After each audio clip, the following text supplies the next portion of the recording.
Hello అండి, నేను మీ ధన. Welcome back to ధనాస్ life style. నేను చూపిస్తున్న ఈ మునగాకుని తినడం వల్ల మన ఆరోగ్యానికి ఎన్నో హెల్త్ బెనిఫిట్స్ ఉంటాయండి. నేను దీంతో ఇక్కడ మునగాకు కారపొడి చేశాను, చాలా బాగా కుదిరింది.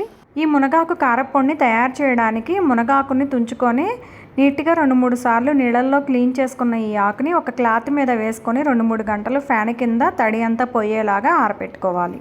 ఇప్పుడు స్టవ్ వెలిగించి బాండిని పెట్టి మంటని సిమ్లో పెట్టుకొని 2 స్పూన్లు పల్లీలను వేసుకొని వీటిని చక్కగా వేయించుకున్న వీటిని ఒక ప్లేట్లోకి తీసుకోవాలి.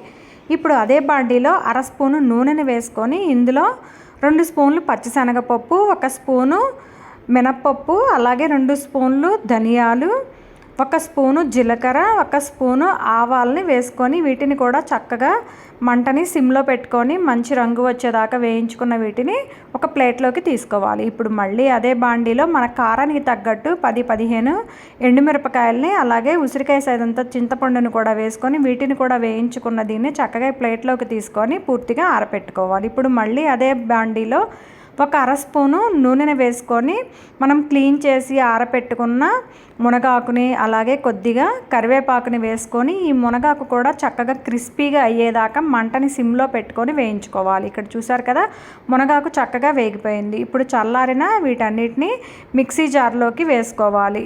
ఇప్పుడు ఇందులోనే రుచికి సరిపడినంత ఉప్పును కూడా వేసుకొని దీన్ని కొద్దిగా పల్స్ మోడ్లో కోర్సుగా గ్రైండ్ చేసుకోవాలి. ఇలా గ్రైండ్ చేసుకున్న దీనిలో పూర్తిగా ఆరిపోయిన మునగాకును కూడా వేసుకొని ఒక 10-15 వెల్లుల్లి రెబ్బల్ని వేసుకొని చక్కగా దీన్ని బరకగా మిక్సీ పట్టుకున్న దీన్ని ఒక ప్లేట్లోకి తీసుకొని ఇది కాస్త ఆరిపోయిన తర్వాత చక్కగా ఒక గాజు సీసాలోకి స్టోర్ చేసుకున్నామంటే హెల్దీ అండ్ టేస్టీ మునగాకు కారం రెడీ అండి. మీరు ట్రై చేయండి, లైక్ కొట్టండి.